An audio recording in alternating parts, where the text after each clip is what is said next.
ভারতের বিরুদ্ধে আমরা সদা থাকব এবং যে কোনো ষড়যন্ত্র বাংলাদেশ জাতীয়তাবাদী দল দেশের স্বার্থে রুখে দেবে। আমিন। যে দেশের সহযোগিতায় স্বাধীনতা প্রাপ্তি তার বিরুদ্ধেই লড়াইয়ের অঙ্গীকার। সোমবার বিজয় দিবসের দিন এই ছবি ধরা পড়ল বাংলাদেশে। সীমান্তবর্তী পঞ্চগড় জেলায় ভারতের বিরুদ্ধে লড়ার শপথ নিলেন বিএনপির নেতা কর্মীরা। আমরা সৈনিকবৃন্দ ওয়াদা করতেছি যে বাংলাদেশকে সর্বপ্রকার আধিপত্যবাদ আগ্রাসনবাদের বিরুদ্ধে এবং ভারতের বিরুদ্ধে আমরা সদা থাকব। বিজয় যে হয়েছিল তার ইতিহাসটা শোনার মতো। আমরা যে 90,000 সৈন্য যে সারেন্ডার করেছিল, ভারতবর্ষ বলে 90,000 সৈন্যকে আমরা খাওয়া পড়া দিয়েছিলাম, এটাই হচ্ছে ভারতবর্ষ। আর মালদা জেলায় 16 জন বিএসএফ কয়েক বছর আগে তারা ভুল করে রাত্রির অন্ধকারে ওদের ভূখণ্ডে চলে গিয়েছিল। তাদেরকে বেঁধে তাদের অঙ্গ প্রত্যঙ্গগুলোকে টুকরো টুকরো করে কাটা হয়েছিল।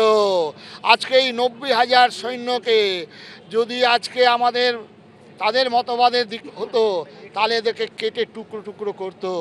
আজকে সেই বিজয় দিবসে জানানো হচ্ছে এটাই হচ্ছে ভারতবর্ষ। একদিকে যখন ভারতের বিরুদ্ধে সজাগ থাকার শপথ নিচ্ছে বিএনপি, তখন যে পাকিস্তানের হাত থেকে বাংলাদেশের জন্ম দিয়েছিল ভারত, এবার ৭১-এর সেই শত্রু রাষ্ট্র পাকিস্তানকেই এখন সে দেশের অনুষ্ঠানে অংশগ্রহণ করে মিত্র বলছেন বাংলাদেশের বুদ্ধিজীবীদের একাংশ।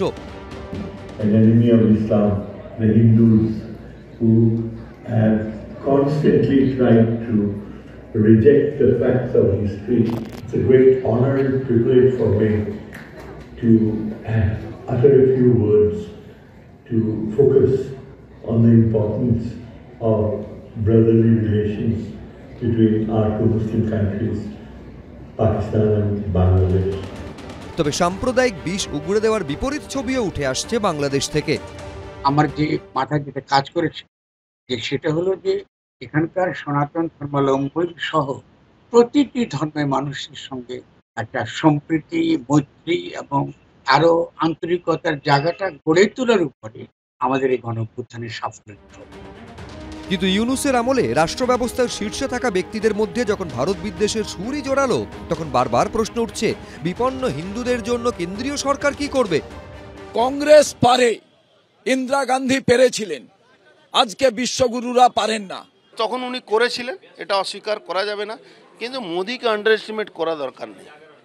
আর শুভঙ্কর বাবুকে এই নিয়ে চিন্তা করা দরকার নেই। মোদি যেদিন মারবে না, ও খবরও পাবেন না। কোন পথে বাংলাদেশের কট্টরপন্থীদের বাগে আনা যাবে, কে আনবে, কিভাবে আনবে, এটাই বড় প্রশ্ন। অর্ণব মুখোপাধ্যায়, অনির্বাণ বিশ্বাস, পার্থপ্রতিম ঘোষ, এবিপি আনন্দ।